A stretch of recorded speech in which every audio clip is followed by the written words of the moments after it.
Why did the Egyptians make mummies? To answer the purpose for which the Egyptians created mummies, we should pay attention to what else they used natron. According to Campbell Price of the University of Manchester, natron was also used in temple rituals. It was applied to the statues of the gods. It is also known that mummies were abundantly filled and rubbed with incense. At the same time, incense usually served as gifts to the gods. Incense in ancient Egypt was even called the word senetia, which literally meant to make divine. As scholars explain, the use of incense in the temple makes the space divine. By the way, the Christian gospel also tells of the gifts of the magi, incense, which they presented to Jesus Christ as God.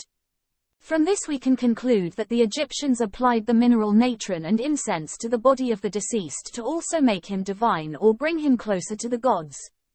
That is, there was essentially a transformation of the human body into a divine statue. It is known that for mummies, sarcophagi were created with the image of a person's face. Often they repeated the facial features of the deceased. Scientists suggest that the use of such masks gave an idealized image of the divine form, that is, brought the human remains even closer to the divine statue. At the same time, the ancient Egyptians did not have to preserve the bodies.